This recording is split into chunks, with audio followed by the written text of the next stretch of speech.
च धर्मस्य सर्वधर्मस्वरूपिणे अवतार वरिष्ठाय రామకృష్ణాయ తే నమః. ఈ లోకంలో శంకరాచార్యుల యొక్క జీవితం తర్వాత భారతదేశం యొక్క కీర్తి ప్రతిష్టలు విశ్వవ్యాప్తమయ్యాయి. అలాగే విద్యారణ్య స్వామి యొక్క కృపా కటాక్ష వీక్షణాల వల్ల భారతీయ సనాతన ధర్మం పరిణమిల్లింది. ఇందులో ఎటువంటి నిర్వివాదమైనటువంటి అంశం. వారిద్దరూ కూడా భరతమాత ప్రియపుత్రులు, ఇద్దరు కూడా భారతీయ ధర్మం కోసం పనిచేసినటువంటి మహా వ్యక్తులు. అయితే ఆ తర్వాత ఎప్పటిలా ఈ యుగంలో కూడా, ఈ ఆధునిక యుగంలో కూడా సమస్యలు ఉత్పన్నయ్యాయి. ఈ సమస్యలను ఎదుర్కొనేవాడు ఎవరు?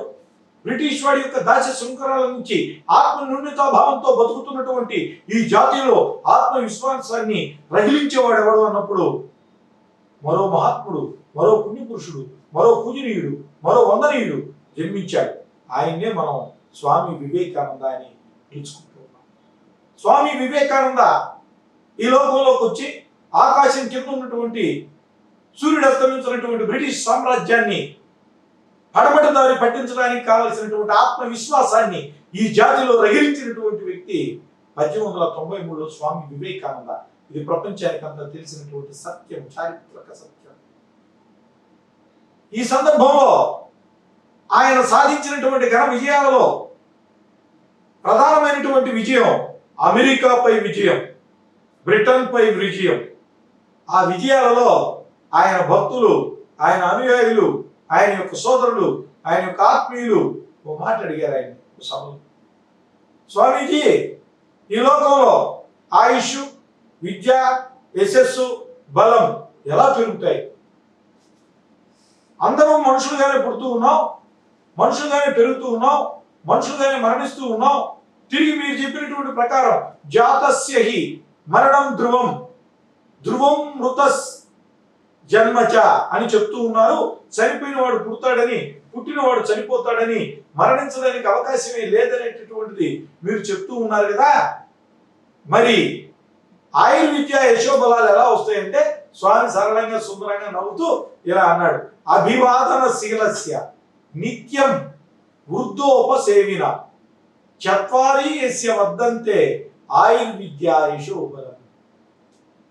ఈ లోకంలో అభివాదన శీలస్య, మనకి ఎదురైనటువంటి వ్యక్తిలో భగవంతుడిని చూచి నమస్కరించినప్పుడు, మనకి ఎదురైనటువంటి ప్రాణిలో భగవంతుడిని చూచి నమస్కరించినప్పుడు,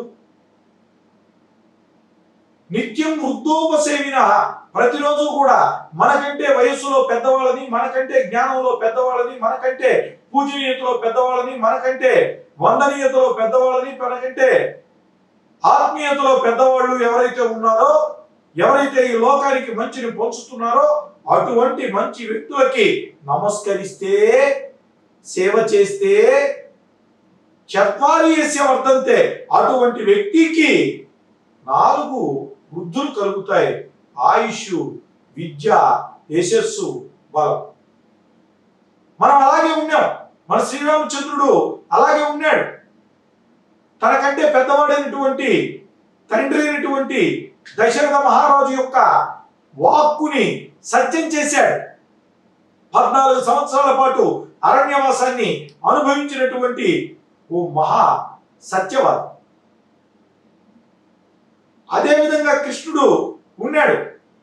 రాజసూయాగంలో అక్కడ ఉన్నటువంటి భోజన సదుపాయాలు జరిగిన తర్వాత వందలాది మంది భోజనాలు తిరిగి వెళితే దాన్ని ఏమంటారంటే నిరహంకారంగా, అంటే అహంకారం లేకుండా, నేను గొప్ప అనేటటువంటి భావజాలం లేకుండా ఆ తిని వదిలివేసినటువంటి విస్తరాకులు ఎత్తినటువంటి ఆ మహనీయుడి దగ్గర నుంచి మనం ఏమి నేర్చుకున్నాం? శ్రీరామచంద్రుడి దగ్గర నుంచి ఏమి నేర్చుకున్నాం?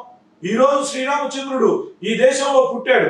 ఈ దేశంలో తండ్రి అయినటువంటి దశరథుడిని ప్రేమించాడు, గౌరవించాడు, పూజించాడు. ఆయన మాట కోసం తప్పించి తన జీవితాన్ని కొవ్వొత్తిలా కరిగించాడు.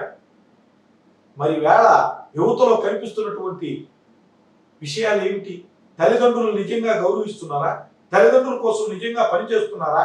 తల్లిదండ్రుల యొక్క గౌరవాన్ని పెంచే విధంగా, తల్లిదండ్రుల యొక్క పూజనీయతను పెంచే విధంగా, తల్లిదండ్రులకు వందనీయతను పెంచేటటువంటి విధంగా జీవితాన్ని సాగిస్తున్నారా?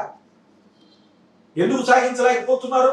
ఈవేళ సాంకేతిక పరిజ్ఞానం పెరిగింది, సామాజిక మాధ్యమాలు పెరిగాయి, ఈవేళ చదువు పెరిగింది, ఈవేళ ధనం పెరిగింది, ఈవేళ సంపద పెరిగింది, ఈవేళ విలువలు పెరిగాయి. అక్కడే ఆగాలి మనం. విలువలు తగ్గాయి, అన్నీ పెరిగాయి, విలువలు తగ్గాయి. ఎందుకు తగ్గాయి విలువలు? మనకి రాముడు గురించి చెప్పం. రాముడు అంటే మనం ఏమనుకుంటామంటే ఆయన హిందూ మతానికి ప్రతినిధి అండి. ఆయన హిందూ మతానికి ప్రతినిధి ఏంటండి? భారతీయ సనాతన ధర్మ వైభవానికి ఆయన గుర్తు. శ్రీరామచంద్రుడు మన నాయన్ని గౌరవించాడు. ఆ కథ చెప్తే మన పిల్లలు కూడా మన నాయన్ని గౌరవిస్తాడు, లేకపోతే నా కొడుకు నన్ను గౌరవిస్తాడు. లేకపోతే ఎట్ట గౌరవిస్తాడు? Who is the ideal personality? ఎవరండి ఆదర్శ మానవుడు? ఎవడు ఆదర్శ పురుషుడు? ఈ లోకంలో ఈ గడ్డలో పుట్టి, ఈ గడ్డలో బతికి, ఈ గడ్డలో జీవించి, ఈ గడ్డలో కలిసిపోయి, ఈ గడ్డ గాలి పీల్చినటువంటి రాముడు మనకు వందనీయుడు కదా. రాముడు దశరథుడు మాట వినడం ఒప్పు కదా. శ్రీకృష్ణుడు ఎత్తినటువంటి ఆ ఆకులు మర్యాద ఈవేళ మన ఇళ్లలో కనిపిస్తుందా? మన ఇళ్లలో పిల్లలు తల్లిదండ్రుల యొక్క కంచాలు గడగలరా? కనీసం వాడి కంచంలో వాడు కనుక్కుంటాడా? ఏమి నేర్పిస్తున్నాం మనం పిల్లలకి? ఏమి నేర్పించడం లేదు. ఎప్పుడైతే ఇవి చెప్పమో, స్వామి చెప్పినటువంటి రెండో లైనే మనకు దూరం అయిపోద్ది. ఆయుర్విద్య యశో బలం. ఆయుష్ తగ్గిపోతుంది. ఈరోజు కావాల్సిన వైద్య సదుపాయాలు ఉన్నాయి, కావాల్సినటువంటి వైద్య సహకార యంత్రాలు ఉన్నాయి. కానీ ఈవేళ గతం కంటే ఆరోగ్యం తగ్గిందా పెరిగిందా? మీరే ఆలోచించుకోండి. యశస్సు, కీర్తి ఎంతమందికి వస్తుందండి? కీర్తి ఎవరికి రావడం లేదు. గతంలో అద్భుతమైనటువంటి కీర్తిని సంపాదించినటువంటి మానవులు మనకు కనపడతారు. అవేళ ఉన్న జనాభా 30 కోట్లు స్వాతంత్రం వచ్చినప్పుడు అవేళ ఉన్నటువంటి జనాభాలో మంచి పేరు తెచ్చుకున్న వాళ్ళ సంఖ్య ఎంత? ఈవేళ 140 కోట్ల మందిలో మంచి పేరు తెచ్చుకున్న వాళ్ళ సంఖ్య ఎంత? తగ్గిందా పెరిగిందా? తగ్గింది. విద్యలో మనం ఎక్కడ బలంగా ఉన్నామండి? విద్య చదువుకున్నటువంటి వాళ్ళు ఈ దేశాన్ని ప్రేమించాలి, ఈ దేశాన్ని పూజించాలి అన్నటువంటి కనీస పరిజ్ఞానం లేకుండా విదేశాలకు వలసపోవడాన్ని ఏమంటారు? చదువుకొని లంచాలు తీసుకునే వాళ్ళని ఏమంటారు? చదువుకొని ఆశ్రిత పక్షపాతం వహించే వాళ్ళని ఏమంటారు? చదువుకొని ఉద్యోగ బాధ్యతలు విస్మరించిన వాళ్ళని ఏమంటారు? చదువుకున్న వాళ్ళు అంటారా? బలం, ఇవాళ బలం ఎక్కడుందండి? తింటే బలం రాదండి, బుద్ధిలో ఉంటే బలం వస్తుంది. మా తండ్రి గారు నాకు సదా చెప్పేవాడు, రే భుజాలు పెంచుకోవడం కాదు నాయనా, బుద్ధి పెంచుకో. భుజాలు పెంచేవాళ్ళు ఉన్నారు, ఇవాళ భుజాలు చూసుకునే వాళ్ళు ఉన్నారు, కానీ బుద్ధి బలం ఎక్కడుందండి? బుద్ధి బలం ఉందా? బుద్ధి బలం ఉంటే తల్లిని గౌరవిస్తారు, తండ్రిని గౌరవిస్తారు, గురువుని గౌరవిస్తారు, సమాజాన్ని గౌరవిస్తారు. సమాజమే దేవాలయం. ఈ సమాజంలో ఉండేటటువంటి మానవులనే దేవుళ్ళుగా భావిస్తారు. ఇవాళ సమాజాన్ని దేవాలయంగా భావిస్తున్నారా? సమాజాన్ని దేవాలయంగా భావిస్తే సమాజం ఈ విధంగా ఉంటుందా? సమాజంలో ఉండేటటువంటి మానవుల్ని దేవతలుగా భావిస్తే, దేవుళ్ళుగా భావిస్తే బలహీనమైనటువంటి దేవుడైనటువంటి మానవుని దోచుకుంటారా? నమ్మి ఓటు వేసినటువంటి మానవుల్ని దోచుకుంటారా? జరుగుతుందా?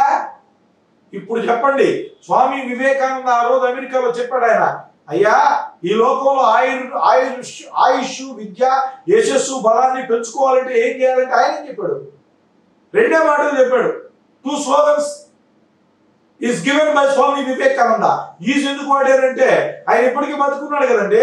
ఆయన సిద్ధాంతాలు బతుకున్నాయి, ఆయన రూపం బతుకుంది, ఆయన మాట బతుకుంది, ఆయన వాక్కు బతుకుంది కాబట్టే కదా మాట్లాడుకుంటున్నాం. మరి ఏం చెప్పాడు ఆయన? రెండే మాటలు చెప్పాడు. ఏం చెప్పాడు?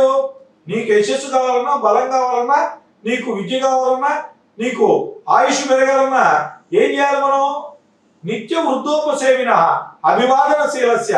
పెద్దలని గౌరవించడం, ప్రేమించడం, పూజించడం, పెద్దలని సేవించడం, గౌరవించడం, పూజించడం. ఇలా అటు జ్ఞాన వృద్ధుల్ని, వయోవృద్ధుల్ని, ఇటు నిరంతరం మన కంటికి కనిపించే ప్రతి ప్రాణిలో కూడా దైవాన్ని దర్శించి నమస్కారం చేసేటటువంటి స్థితికి మన బుద్ధి, మన మనస్సు, మన కర్మ ఎదగాలని కోరుకుంటూ ఆ మార్గంలో మనల్ని ఉత్సాహంగా నడుపుతున్నటువంటి బీకేఆర్ న్యూస్ కి ధన్యవాదాలు చెప్పుకుంటూ మనందరికీ శ్రీరామకృష్ణ వివేకానంద శారదామాతల యొక్క దివ్య ఆశీస్సులు మన మీద వర్షించుగాక. మరోసారి మరో మంచి మాటలో కలుసుకుందాం. మీ సాయి కుమార్ రెడ్డి బత్తెన. జై హింద్.